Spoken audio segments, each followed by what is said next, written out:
భారతదేశ 53వ సుప్రీంకోర్టు ప్రధాన న్యాయమూర్తిగా జస్టిస్ సూర్యకాంత్ ప్రమాణ స్వీకారం చేశారు. రాష్ట్రపతి భవన్లో సూర్యకాంత్ చేత రాష్ట్రపతి ద్రౌపది ముర్మును ప్రమాణం చేయించారు. ఈ కార్యక్రమానికి ప్రధాని మోడీ, కేంద్ర మంత్రులు, ప్రతిపక్ష నేతలు, పలువురు ప్రముఖులు హాజరయ్యారు. 2027 ఫిబ్రవరి 9 వరకు సూర్యకాంత్ పదవిలో కొనసాగనున్నారు. దాదాపు 15 నెలల పాటు సీజేగా బాధ్యతలు నిర్వహించనున్నారు సూర్యకాంత్.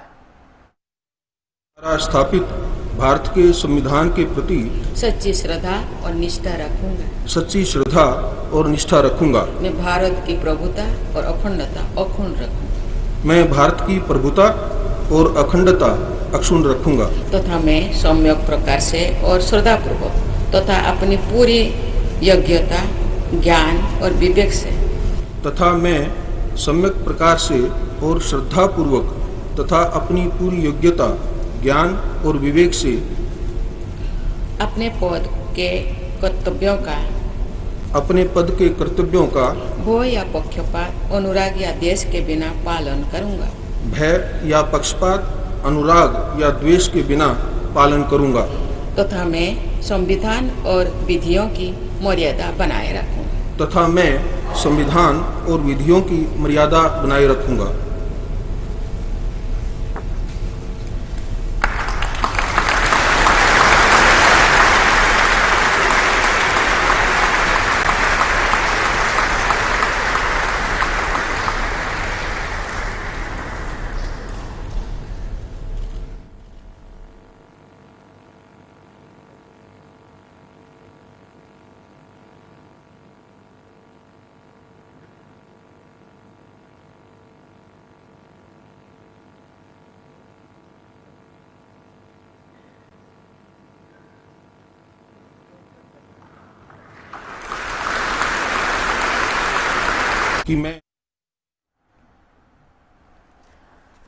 జస్టిస్ సూర్యకాంత్ ఫిబ్రవరి 10, 1962న హర్యానాలోని ఓ మధ్యతరగతి కుటుంబంలో జన్మించారు.